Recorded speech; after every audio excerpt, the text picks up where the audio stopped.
Bienvenue dans la Zanzana. Marhaba bikoum, bienvenue à tous et à toutes. Alors aujourd'hui, c'est une émission un petit peu spéciale. Pourquoi? Parce que nous allons parler d'un livre. Oui, ça sera pas une interview d'un groupe. Aujourd'hui, on va parler d'un livre, un livre un petit peu particulier, un livre interactif, un livre qui s'appelle Oh My Rock. Et j'aurai le plaisir d'avoir l'auteur François-Xavier Goudemont, qui a écrit ce livre, les origines des noms de 101 groupes de musique avec des anecdotes insolites et puis 23 heures de musique à écouter.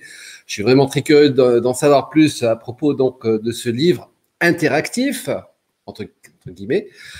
Sinon, j'en profite là tout de suite pour vous demander si vous êtes en train de nous regarder sur YouTube.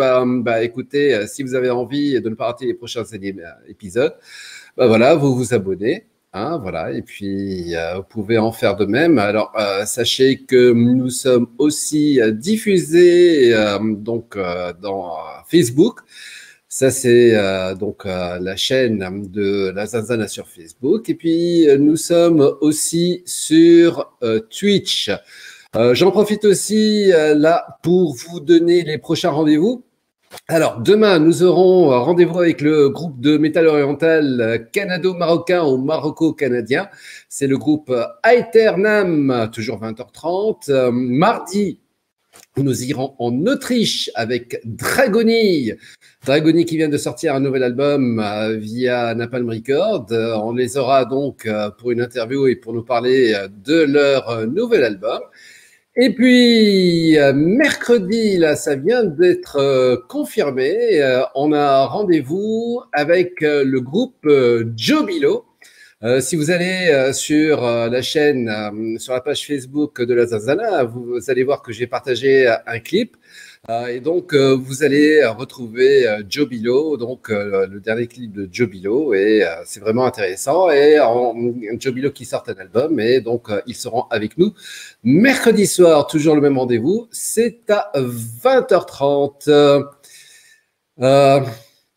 Salut! Bonjour, désolé, je suis un petit peu en retard, Karim. Non, c'est-à-dire je n'ai rien dit là. Ah, Alors j'ai démarré l'émission et non, tu n'étais pas en retard, tu étais juste en train d'attendre que je te mette dans le direct. ok. Ok. Alors, François-Xavier Goudemont, bienvenue, merci d'avoir accepté déjà cette interview dans la Zanzana. On est là pour parler de ce livre, Oh My Rock, les origines des noms de 101 groupes de musique, 101 anecdotes insolites, 23 heures de musique à écouter. C'est une initiative un petit peu originale. Avant, on parlait beaucoup d'interactivité et puis de livres qui soient à la fois papier et connecté, de livres connectés. Mais bon, c'est un truc qui s'est un petit peu perdu et j'ai l'impression. Et là, vous remettez ça au goût du jour. Effectivement, je tente en tous les cas de proposer une nouvelle expérience. C'est l'idée dans ce livre d'ailleurs d'essayer de mêler plusieurs choses, hein. On a d'un côté un vrai travail de fond, une vraie logique de fond avec les origines de 101 groupes. Et puis dans chaque item, puisque chaque groupe a son thème, hein, les origines, on retrouve trois titres incontournables. Et au-delà des trois titres incontournables, bien entendu, un petit plus qui va être aussi l'anecdote insolite dans le livre. Au-delà de ça, ce qui m'intéresse sur le fond, c'est de ne pas uniquement s'adresser à des passionnés de métal, de hard rock, de rock en général. C'est au contraire faire découvrir et pour encore, je dirais, ouvrir le champ des possibles, justement au travers de ce type de découverte, c'est de se dire, tiens, dans le fond, je ne connais pas ce groupe-là ou un autre groupe.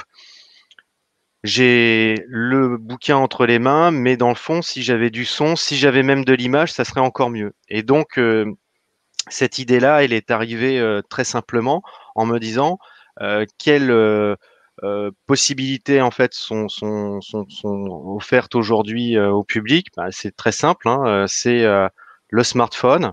Il suffit de passer sur une page. Donc si je prends le Oh My Rock, D'accord? je vais avoir le QR code ici et je vais passer mon smartphone devant le QR code et là j'ai globalement tout ce qui est sur le groupe en question. Au-delà de l'expérience, à la fin du livre, il y a 23 heures de musique. Donc en fait, les 23 heures de musique, c'est le regroupement des 3 titres incontournables par groupe additionnés. Et donc on arrive à un peu plus de 23 heures. Et puis petite, il y a encore une autre dans le bouquin. Petite surprise, c'est qu'à la fin, il y a aussi 12 lives. Et volontairement, je n'ai pas mis à quoi correspondaient ces fameux lives. Donc voilà, donc en fait, c'est la nouvelle expérience, en réalité augmentée aussi, encore plus, je dirais, puisque pour le coup, on scanne au hasard la dernière page et on va tomber, allez, je peux quand même en citer quelques-uns, on va tomber sur on va tomber sur un live de Pink Floyd, de Chaka Ponk, Ah de ouais. Nightwish, de Metallica, voilà, enfin, des petites choses sympathiques.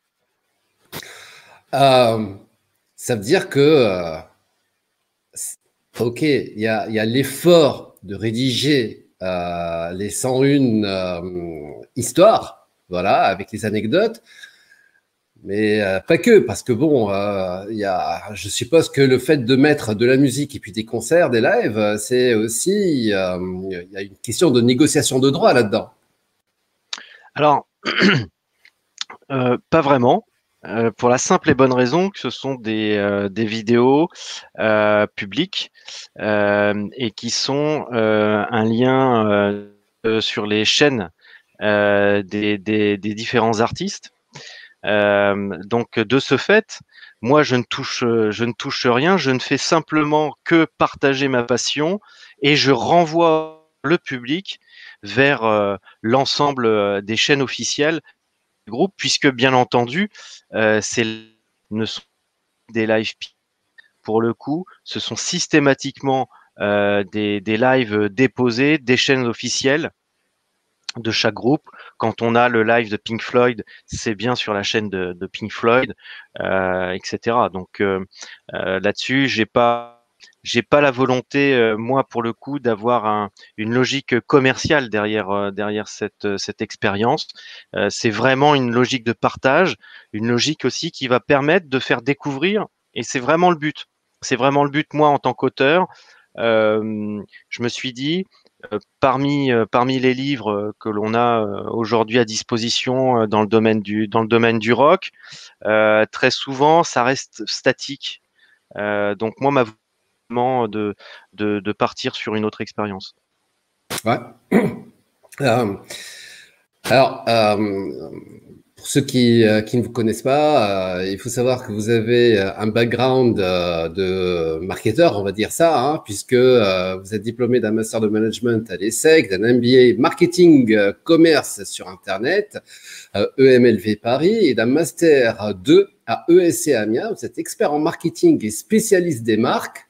Il y a donc, vous avez plus de 20 ans d'expérience de direction marketing et communication 360 degrés dans différents secteurs, hein, donc dans le retail, télécom, banque et assurance, industrie, IT digital. Et vous avez participé activement à la création et rebranding de 20 marques B2C et B2B. Ça fait beaucoup, hein. Mais je suis surtout passionné de rock. Ouais, Et voilà, donc métal. le fait de, c'est quelque part aussi, comment dire, un réflexe de comment dire, comment on dit ça, un défaut de, je pense défaut de fabrication. Bon, j'ai pas de marque, hein, mais le réflexe d'un travailleur qui travaille tous les jours sur les marques, sur les brands, et donc là, tout d'un coup, vous dites, mais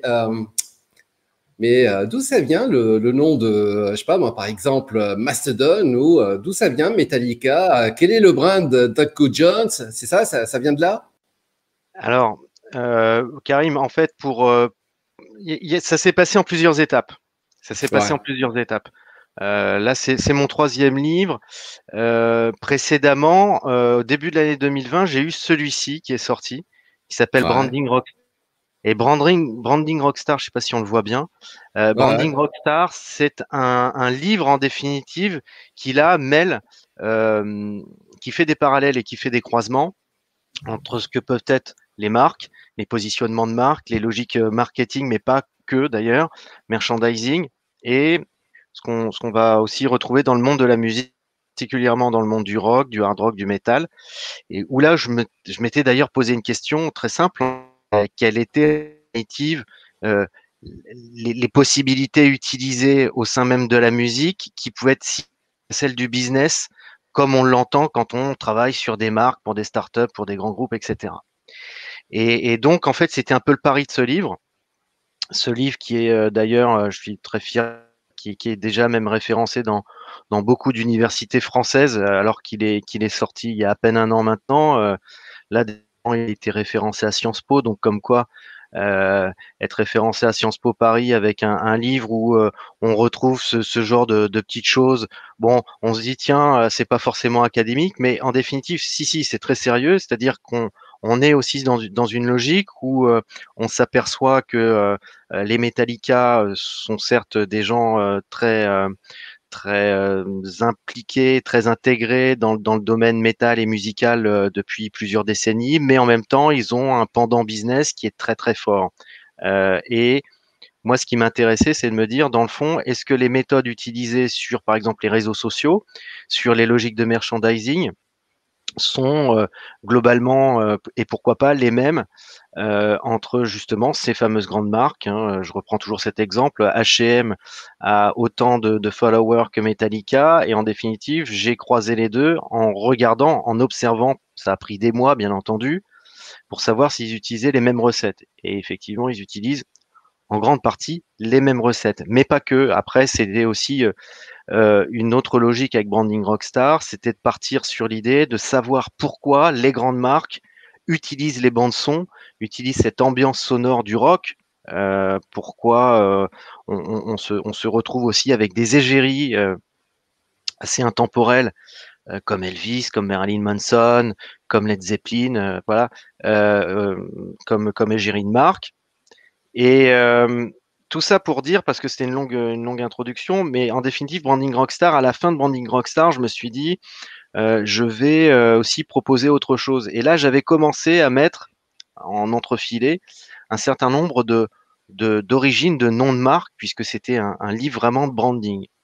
Et lors d'une interview sur l'année 2020, on m'a dit, mais il faudrait vraiment en faire un livre en tant que tel. Donc là, je me suis dit, j'ai la matière première, je vais creuser encore plus.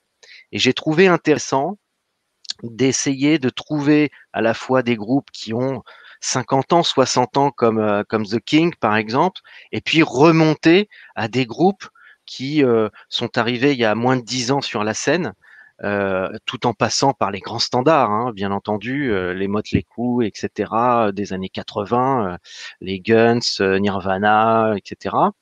Et je trouvais vraiment intéressant justement de repartir là-dessus et de se dire, il y a un véritable intérêt. Ils racontent tous une histoire, c'est-à-dire qu'à partir du moment où on est fondu de musique, moi le premier, c'est vraiment une passion depuis très très jeune.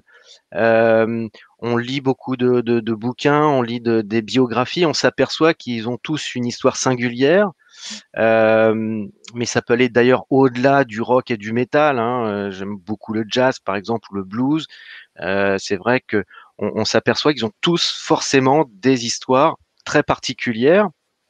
Et je me suis dit, tiens, dans le fond, on va pas écrire un bouquin de 600 pages parce que ça va intéresser personne. Je vais plutôt faire un bouquin, là, mon bouquin fait à peu près 130 pages, très simple à lire, mais en même temps, ça nous permet d'avoir très très rapidement une idée sur ce que peut être l'histoire d'un groupe et de son origine. Voilà. Ouais, c'est vrai que quand j'ai commencé à m'intéresser au rock il y a bien longtemps, il y avait un ouvrage de référence chez Albin Michel qui s'appelait Le rock de A à Z. Et là aussi, c'était à peu près la même chose, quoi. C'est-à-dire, c'est une espèce de dico, en fait, qui malheureusement, bon, n'a plus été actualisé depuis les années 80, j'ai l'impression. Et même 90. Et en fait, c'est ça, quoi. L'idée, c'est voilà, d'avoir quelque chose. Mais alors, 101 groupes ont été référencés dans ce livre. Comment a été fait le choix? Et pourquoi 101 finalement? Ça aurait pu être, comme vous avez dit tout à l'heure, 600 pages, hein, avec 666 groupes. Alors, pour la petite histoire, c'est vrai que je me suis dit 100, c'est peut-être pas beaucoup. Et en même temps, il faut quand même de la matière, il faut justement intéresser. 101 pour le clin d'œil parce que j'ai habité 20 ans à une adresse où j'étais au 101. Donc je me suis Ah, dit, d'accord. tiens, pour la petite blague, ça peut être intéressant. Au-delà de ça, euh, je veux rappeler deux choses. C'est-à-dire que dans le livre, il y a 101 groupes, mais il y a un jeu concours dans le livre, puisqu'il y D'accord. a un groupe qui n'existe pas. Ah, Et cette idée, elle est relativement simple puisque derrière il y a un jeu concours et celui ou celle, et ils seront plusieurs puisqu'il y aura plusieurs objets collector. Il y a sur celui ou celle qui trouvera, bon les règles, la règle du jeu, elle est très simple, elle est dans l'introduction du bouquin. Gagne un objet collector plutôt sympathique en lien avec le bouquin, qui est vraiment exceptionnel puisque je n'ai que quelques exemplaires. Et donc, c'est un groupe qui pourrait exister, mais qui n'existe pas. Et pour la petite anecdote, ce groupe, c'est, eh bien, je dirais sans trop dévoiler les choses, une grande partie de mon futur livre qui sortira en fin d'année 2021, qui est un roman biographique sur une grande star, et c'est en lien avec ce groupe. d'accord. Quelque part, là, déjà, c'est le marketeur qui est en train de préparer la- la- le teasing sur son prochain livre, en fait. C'est ça? Oh, non, mais c'est un clin d'œil. C'est un clin d'œil. Vraiment, par contre, pour répondre à la question, comment le choix s'est fait, bah, déjà, Ouais, le choix il s'est fait en fonction de mes goûts musicaux. Je vais être très simple et très objectif sur le sujet. tranquille. Voilà, je me suis dit, faut aussi se faire plaisir. Essayer d'avoir de la diversité, ça c'est ce qui m'importait aussi.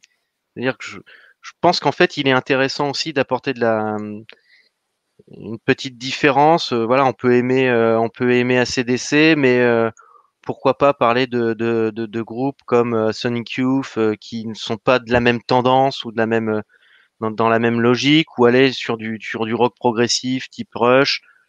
Euh, voilà, essayer d'aller même sur certains extrêmes, c'est-à-dire qu'on va retrouver dans le bouquin, c'est un livre de rock, hein, donc on n'est pas uniquement sur le metal ou hard rock, on va se retrouver avec même du pop rock type REM, et puis quelques pages avant, je parle de Pantera. Donc, et tout ça font partie de tous les groupes que j'aime, que j'écoute.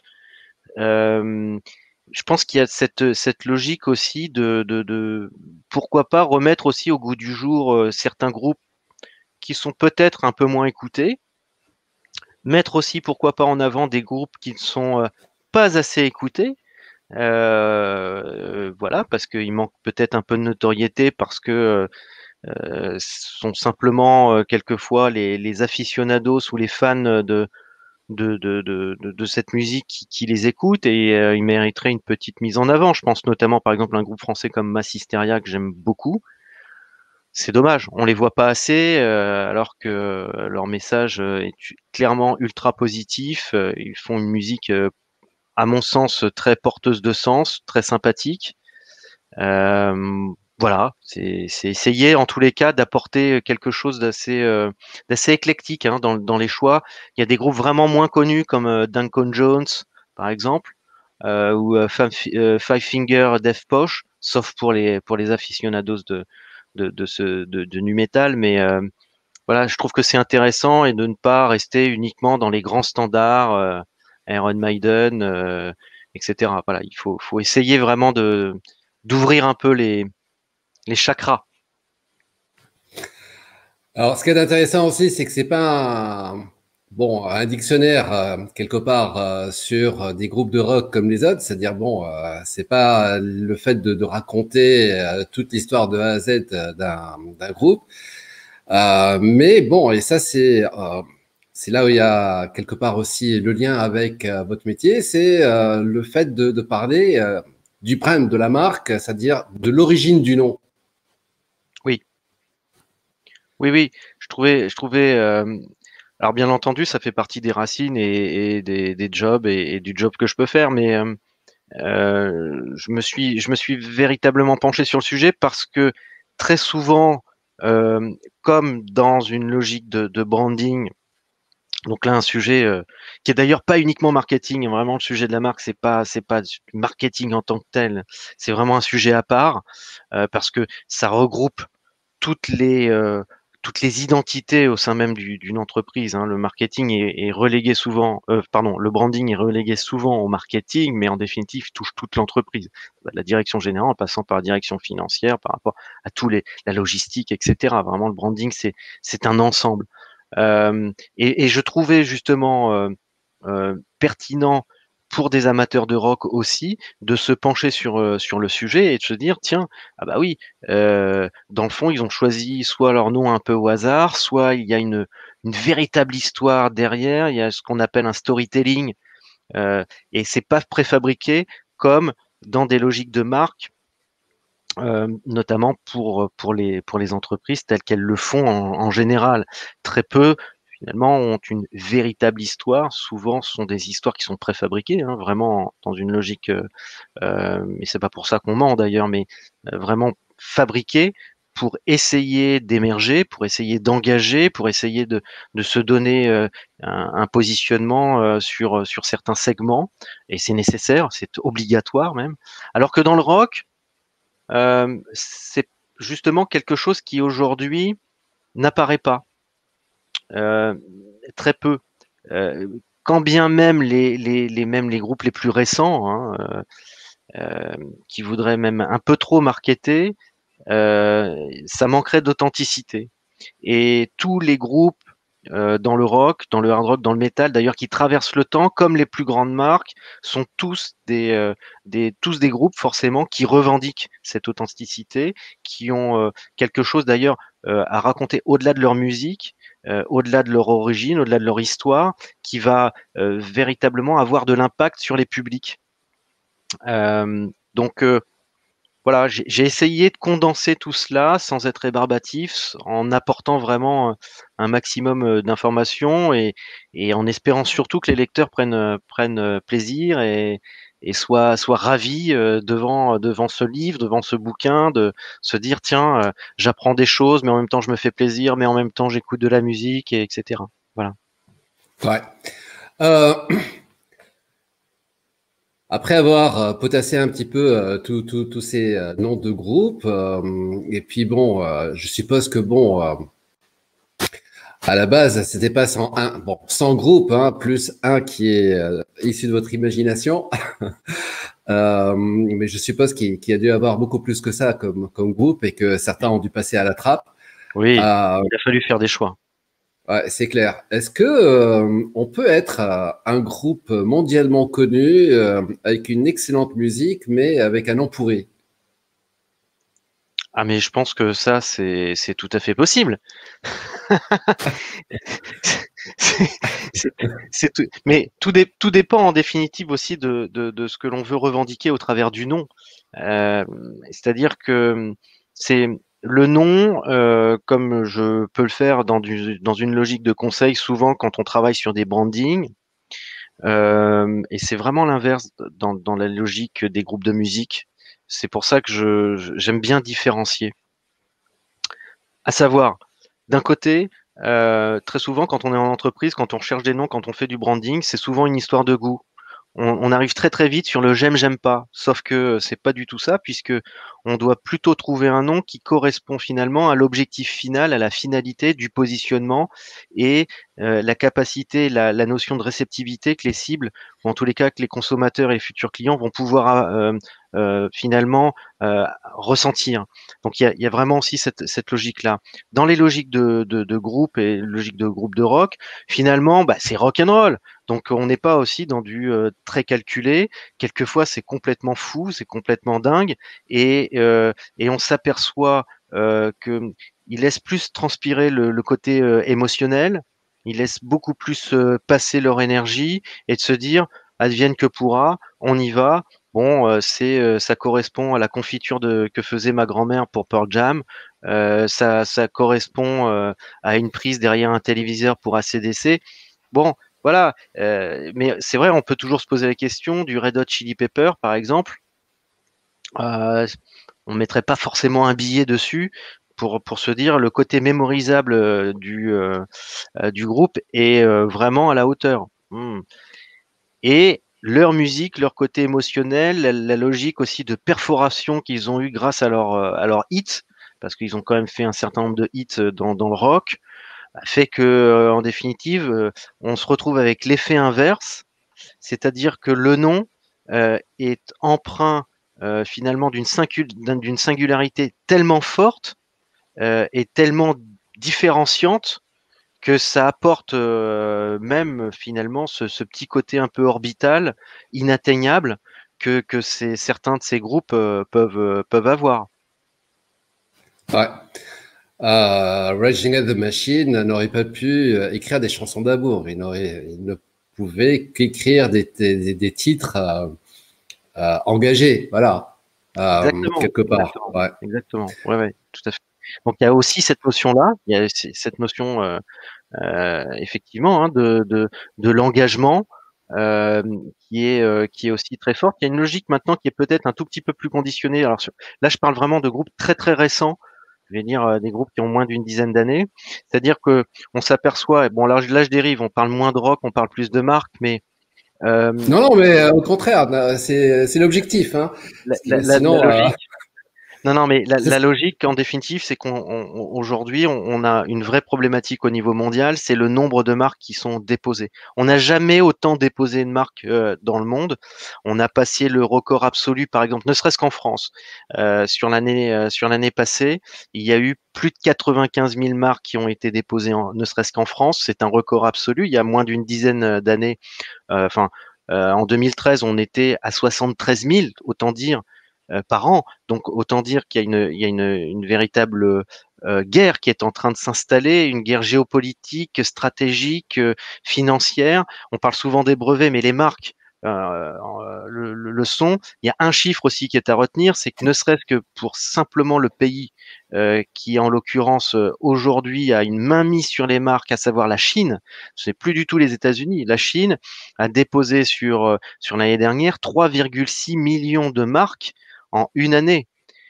C'est 3 waouh. millions, 3,6 millions de marques en une seule année. C'est plus que le nombre de marques aujourd'hui déposées sur le territoire français, par exemple.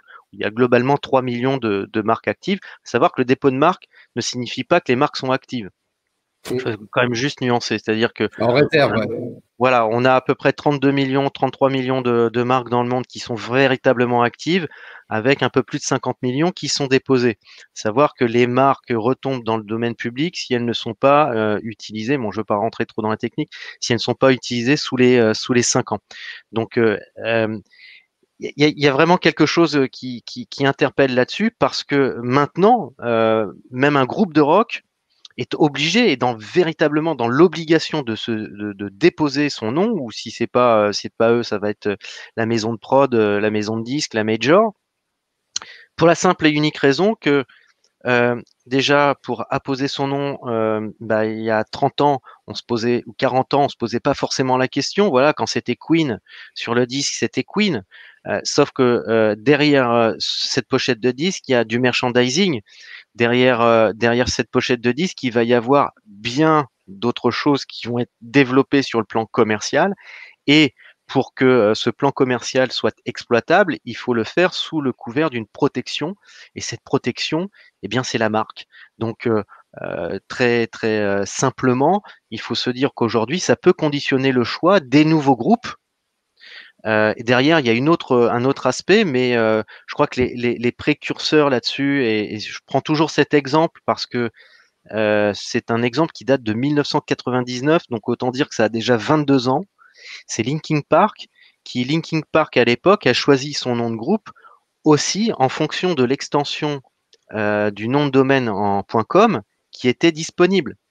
Très bien vu, bien vu. Voilà, donc et aujourd'hui, alors ça paraît dingue parce que c'était il y a 22 ans, ils étaient plutôt visionnaires, hein, mais se dire aussi qu'aujourd'hui, un nom de groupe, s'il n'a pas son .com, son point, ce qu'on appelle pays, son point .fr, son point .it, son point etc., va avoir un sérieux problème en termes de résonance parce que il y a énormément de choses qui pointent sur le web, sur les réseaux sociaux, avec des logiques de e-commerce. J'en parle d'ailleurs pas mal dans le branding Rockstar, c'est-à-dire que dans le branding Rockstar, j'ai ce parallèle qui est fait aussi où j'ai fait une étude sur 120 groupes dans ce livre et 93% des groupes ont tous un store en ligne, soit un store intégré dans l'URL du nom enfin dans l'URL groupe, ou carrément un store dédié, un point shop. Voilà, donc il y a des enjeux et il y a des enjeux qui sont finalement assez communs hein, aujourd'hui et c'est pas pour ça d'ailleurs que on, on va se retrouver avec des groupes si je peux dire ça comme ça, des groupes en carton et qui n'auront plus d'âme. Euh, mais c'est le monde aujourd'hui aussi qui drive un peu ce sujet-là où eh ben, un nouveau groupe qui arrive, oui, son nom doit être déposable. Et après, je vais peut-être faire un stop, mais et sur d'autres aspects, on s'aperçoit que bon nombre de groupes, les groupes des années 80, des années 70 notamment, très souvent démarraient avec un nom de groupe et puis changeaient une fois, deux fois, trois fois parce que un autre groupe de l'autre côté du pays utilisait déjà ce nom. Il n'y avait pas encore vraiment de guerre de marque. Or, maintenant, ça se joue à coups d'avocats et à travers les majors. Voilà. Donc, c'est un enjeu, c'est un enjeu, les noms de groupe. Ouais. Juste une anecdote, Greta Van Fleet ont choisi leur nom parce que c'est le nom de leur voisine, dans le petit patelin dans lequel ils vivaient, au milieu des, pardon, au milieu des États-Unis. Voilà. Alors, l'histoire des noms, moi, ça m'intéresse beaucoup. C'est le côté marketing aussi qui m'intéresse. Hein. Je prends par exemple un groupe tunisien. Et en fait, on peut faire on peut étendre l'exemple même au groupe scandinave ou allemand ou tout ça. Euh, Est-ce que lorsqu'on choisit maintenant un brand, un nom de groupe, on doit aussi choisir le fait qu'il soit, comment dire, international, qu'il puisse être bien prononcé à l'international, que ce soit en anglais, en français ou je sais pas, n'importe où dans le monde, où on peut vraiment garder un nom qui puisse avoir une orthographe difficile et difficilement prononçable pour, voilà, pour la cible. Il y a deux écoles sur le sujet, Karim. Il y a deux écoles. Il y a celui qui va être de se dire, j'ai une ambition. Cette ambition, elle peut être effectivement d'aller au-delà des frontières de mon pays. Donc, j'ai pas forcément intérêt à me priver d'avoir un groupe enfin un nom de groupe, pardon, qui ne va pas être suffisamment universel pour être compris par d'autres, enfin par des populations qui sont au-delà de mes frontières. Donc ça se prévoit, bien entendu, ça peut se prévoir, mais ça c'est valable et c'est un vrai parallèle aussi avec les marques. On est vraiment sur ce critère-là. La seule difficulté, c'est de ne pas renier et de ne pas perdre son âme entre guillemets et son authenticité. Parce que bon nombre de groupes, même par exemple on parlait des groupes scandinaves, on s'aperçoit qu'il y a chez eux aussi, une forme de revendication. Donc les revendications peuvent être faites autrement qu'au-delà du nom. Ça peut se faire par une ambiance, notamment autour des pochettes, pendant les concerts, etc. Donc ils revendiquent ça autrement, même si le nom va peut-être être un peu plus anglophone que norvégien ou tunisien ou d'autres contrées. Donc ça c'est enfin voilà, ça c'est la première école, c'est j'essaye d'avoir un nom qui va être universel, et puis je vais avoir d'autres pendants. La deuxième école qui reste arc-boutée sur son envie, qui va peut-être limiter un peu son territoire finalement, hein, son public va peut-être difficilement peut-être reconnaître parce que le nom va peut-être être un peu plus complexe à retenir. Ça sera peut-être pas la même langue, mais euh, en définitive, ça peut malgré tout fonctionner. Ça peut et malgré tout fonctionner.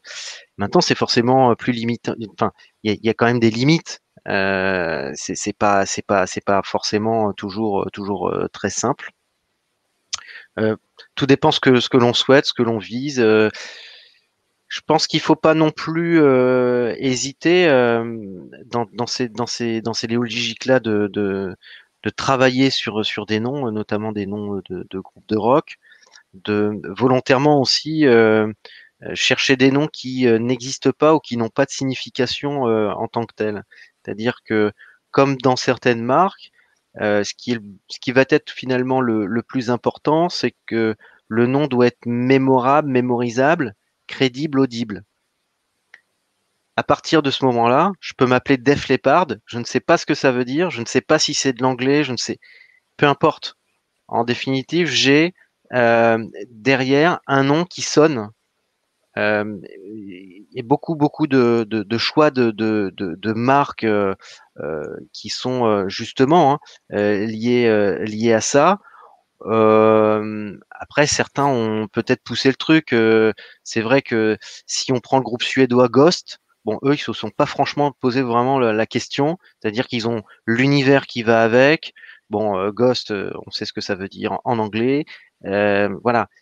Mais on peut prendre un groupe français, le groupe français quand même du moment dans le métal, Gojira. Voilà, Bon, j'allais y venir, ouais. ah ouais, J'allais y venir parce que il maintenant, faut quand quand même on se voit, dire qu'ils sont français, voilà, ils viennent des Landes, en définitive, ils vont nous chercher un nom assez improbable, mais qui a son origine dans la logique Godzilla. Euh, c'est vraiment une pure c'est logique, japonais, puisque ouais. voilà, Ouais. oui, oui, parce que ça désigne l'alphabet romanji, voilà, c'est la transcription de l'alphabet en romanji, donc en japonais, écriture japonaise. Bon, voilà, on peut vraiment avoir des choses assez assez étonnantes, assez différentes, et je trouve que c'est aussi la richesse qui va faire que justement les noms peuvent être quelquefois ce sont des noms à coucher dehors, hein, entendons-nous, hein, mais Lynyrd Skynyrd, franchement, on n'aurait peut-être pas mis un billet sur Lynyrd Skynyrd, mais en définitive, c'est un des plus grands groupes au monde, tout le monde se souvient de ça, tout le monde les écoute. Et Lynyrd Skynyrd, pour la petite anecdote, ça vient quand même du prof de gym qui martyrisait les deux fondateurs du groupe quand ils étaient collégiens. Et donc, pour pas avoir de problème avec ce fameux prof de gym, ils ont mis des Y, voilà. Mais il y a des choses qui sont assez improbables sur les noms de groupes de rock. Ouais. Lynyrd Skynyrd fait partie des 101. Lynyrd Skynyrd fait partie des 101, bien entendu. Bien D'accord, entendu, je peux pas passer à côté de ce groupe mythique. c'est clair. D'ailleurs, juste pour terminer la parenthèse hein, par rapport au groupe, quand on voit un petit peu les groupes français actuellement, les plus connus, bon, il y a Gojira qui a été cité, mais bon, Massisteria, c'est pas français. Chaka Ponk, Euh, Chaka Punk, quand même. il y a- Il y a 2 jours, j'ai il reste interviewé plus un grand groupe monde. qui s'appelle Lizard. Bon, ils ont été obligés de rajouter un Z parce que Lizard avec un seul Z existait déjà. Voilà, quoi. Bon, je suis en train de penser. Il y a une époque, les groupes français utilisaient des noms français comme les Tétraites, comme Téléphone, Oui. comme voilà, mais apparemment ça restait ça utiliser un nom français, par exemple pour un groupe français, ça le laisse dans le microcosme, c'est-à-dire ça ne permet pas d'élargir le marché et d'accéder à l'international. Je prends par exemple Téléphone, qui a rarement dépassé la France, quoi. Alors qu'en France, à une époque, c'était des dieux, quoi, quelque part. Alors, je pense qu'il y a juste cette problématique qui est maintenant aussi liée à l'époque. Ouais. Euh, téléphone, euh, téléphone remplissait les salles, n'avait pas forcément besoin d'aller en Angleterre ou d'aller en Allemagne, remplissait les salles partout. Euh, bon, voilà, ça c'est un exemple des années fin des années 70, début des années 80, téléphone avec vraiment l'apogée aux alentours des années 85. Ça remonte déjà à 35 ans à peu près. Euh, le pendant, c'est qu'il faut, je vais me répéter par rapport à ce que je disais tout à l'heure, parce qu'il n'y a pas 36 mots à utiliser derrière ça, mais c'est qu'il faut être aussi crédible. Attention, enfin, c'est-à-dire que euh, on peut, je vais pas inventer de nom là comme ça en live, mais on peut faire, on peut essayer d'assembler un certain nombre de mots qui vont peut-être avoir la sonorité anglophone, euh, mais bon. Si on joue j'ai rien contre les Normands, mais si on joue au fin fond de sa Normandie, euh, avec un nom qui sonne pas, ou qui est peut-être un peu trop, entre guillemets, too much, voilà, il faut être crédible, il faut essayer aussi de trouver la bonne équation. Euh, c'est euh, c'est intéressant, hein, parce que on peut se retrouver justement avec des très bonnes surprises. Par contre, moi, Ouais. je trouve que il y a des histoires et c'est aussi ce qui m'a donné et j'ai pris du plaisir, hein, à écrire ce livre. Et pour la petite anecdote, il y aura un volume 2, mais pas tout de suite parce que j'ai pas le temps. Mais il y aura un volume 2 parce qu'il m'en reste beaucoup. Beaucoup en stock et il y aura sûrement un volume 2. D'ailleurs, je vais réduire le champ. Ça sera sûrement un volume 2, normalement à partir plutôt des années 2000, justement, pour éviter de trop rabâcher l'origine de Led Zeppelin, etc. De plutôt travailler sur des groupes qui datent du début des années 2000 à aujourd'hui. Alors la question, en fait, c'est bon, le livre est sorti en fin de l'année 2020. Est-ce que c'est un bouquin de confinement finalement? C'était votre manière de ne pas sombrer dans l'ennui et la dépression? Non, non, pas du tout. Mais alors, pas du tout. Pas du tout.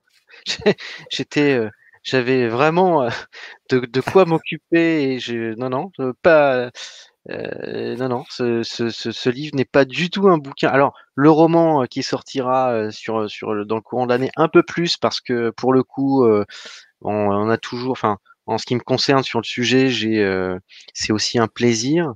Donc, bah, quelque part, on réfléchit, on a toujours quelques idées dans la tête, on prend des notes. Enfin, moi, c'est mon cas en tous les cas, dans la logique de réflexion. Ça se construit, ça prend des mois, ça prend des années. Ce bouquin, au My Rock, en fait, je l'ai pas construit du jour au lendemain. Je l'ai modestement expliqué, mais je suis avant tout un Mhm. fan de musique et donc j'y ai mis aussi du cœur à l'intérieur, vraiment mes envies, ce que j'aime dans la musique, mais c'est aussi une construction par rapport à la culture que j'ai pu acquérir au fur et à mesure depuis toutes ces années, quoi. Et c'est-à-dire que lorsqu'on sort un livre comme ça sur le marché, il y a toujours une grande part d'interrogation. Il y a une prise de risque. Est-ce que vous êtes, est-ce que c'est-à-dire vous êtes Il y a eu un retour sur investissement. Bah, on va être simple, hein. Moi, mon succès là-dessus, c'est de me dire que déjà je m'auto-édite, mais pourquoi? Parce que le tout premier livre, qui est un livre universitaire qui est sorti il y a maintenant 3 ans, il était chez un grand éditeur. Puis ensuite, pour le coup, quand j'ai sorti Branding Rockstar l'an dernier, j'ai voulu aller plus vite parce que les éditeurs sont plutôt lents en général. J'ai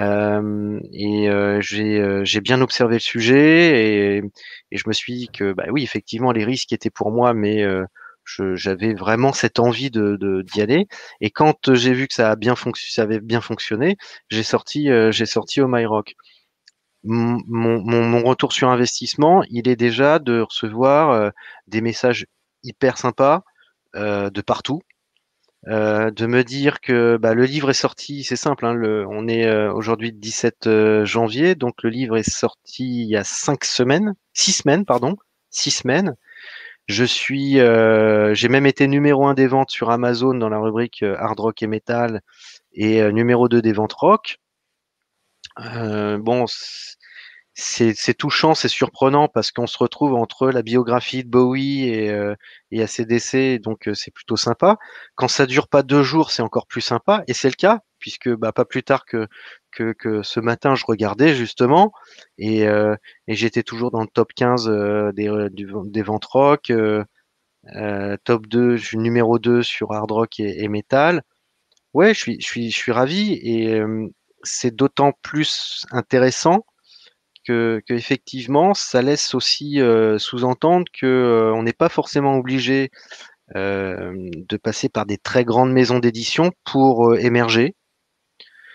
Ça prend beaucoup d'énergie, faut pas le cacher.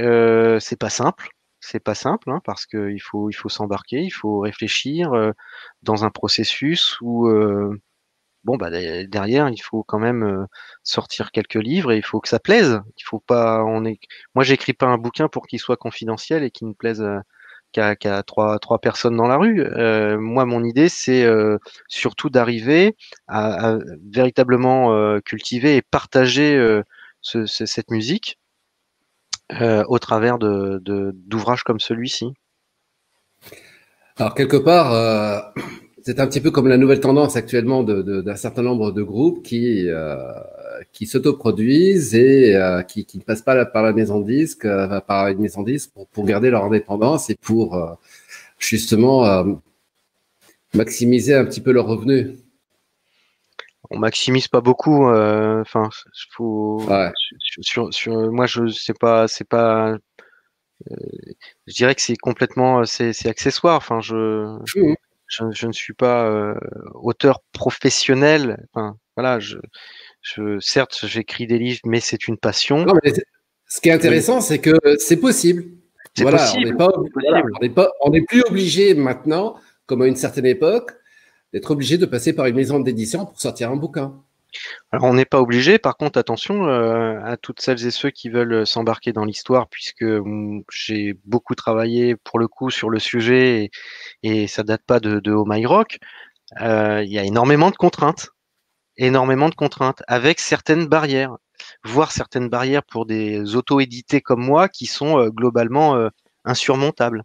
Euh, je vais pas citer d'enseigne, mais notamment une très grande enseigne de produits culturels en France demande beaucoup finalement d'avoir même mis le premier bouquin dans ses rayons.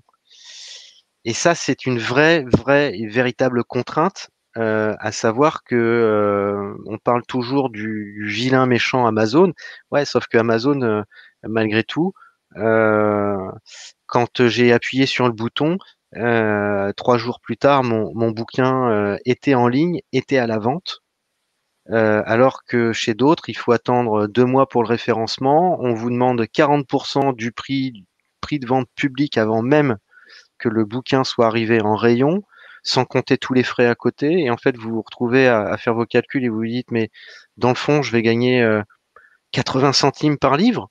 Qu'est-ce que c'est que ce truc? C'est pas possible. Qui est le méchant en définitive? Et ça, c'est très frustrant. Mais ça n'est pas partout comme cela, hein, bien entendu. Ouais. Voilà. Très bien, merci beaucoup François-Xavier Goudemont donc, Merci. pour cette interview. Donc je rappelle ce livre, Oh My Rock, 101 anecdotes insolites. Si on l'achète sur Amazon justement, mais on reçoit le bouquin, on reçoit, ou alors c'est une version PDF. Ah non, non, non, non. Alors justement, le livre, il est là, hein. Il est là, Ouais. hein. Donc, Et qui c'est euh, qui l'édite en fait? C'est vous qui l'éditez ou c'est Amazon en fait? ah non, non, je suis mon propre éditeur. Je suis mon propre D'accord. éditeur. C'est-à-dire l'impression du livre, c'est vous quoi. Non, je précise, je suis mon propre Ouais. éditeur. Amazon est mon imprimeur. Voilà. Voilà, c'est là où je voulais en arriver. C'est-à-dire que l'impression, l'imprimerie, ça passe par Amazon. C'est ça. C'est eux qui. L'impression, c'est Amazon, mais je suis mon propre éditeur. Oui, tout à fait, D'accord. tout à fait. Par contre, ce que je voulais juste rappeler, c'est que dans allez, quelques mois, potentiellement d'ici à fin mars, début avril, il va y avoir une version électronique du livre Oh My Rock. Cette version électronique va permettre de cliquer encore plus à l'intérieur du contenu, puisqu'il y aura une centaine de liens supplémentaires sur des contenus qui vont renvoyer directement, sans même passer avec un smartphone, hein. Un QR code, ouais, voilà. Voilà. Et là, on clique directement, c'est-à-dire que quand on prend, j'en sais rien, les anecdotes ou l'origine du nom sur un groupe comme Audioslave, par exemple, si je cite un des morceaux du type Cochise, et je ne sais pas ce que c'est, je clique en définitive sur mon e-book et je vais directement sur le clip de Cochise. Voilà, et ça arrivera ouais, fin mars, début avril en version électronique. Donc, ça sera une version encore plus connectée. Il y a Pascal qui est là, Pascal Gug. Salut, salut Pascal. Salut Pascal. J'avais une question et la question là, tout d'un coup, elle est partie. Ça arrive, c'est le direct. Elle va Alors c'était revenir, une elle va question. revenir. Bon, Alors moi j'ai une question en tant qu'auteur à un lecteur. ouais. Euh, Sachant que bon le livre est paru, euh, quelle est en définitive la partie qui a été peut-être la plus surprenante parmi les noms de groupe justement qui sont dans le bouquin? Alors je vais dire un truc, c'est que moi ici, je suis en Tunisie. Et on a la particularité, c'est que on peut pas acheter sur Amazon en devise. Donc nos cartes sont uniquement avec la devise tunisienne et donc on est obligé pour acheter un livre, par exemple comme Oh My Rock, de passer soit par une des librairies ou par un des importateurs qui va ramener le bouquin et qui va le proposer dans sa librairie en lui donnant le numéro ou alors une commande directe, quoi. Donc, malheureusement, je n'ai pas pu voir le bouquin.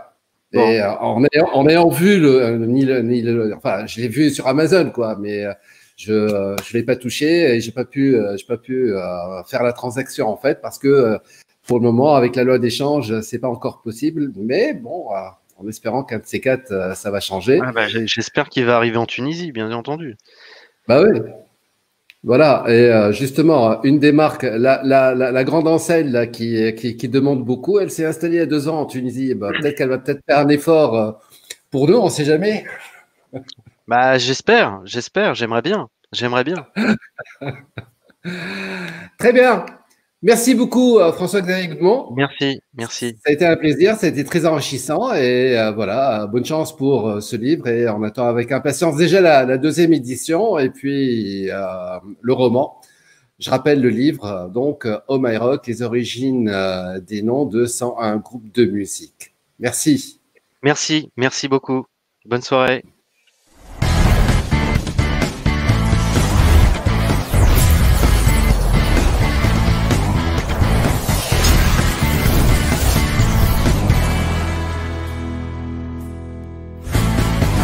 Zanzana, l'émission métal.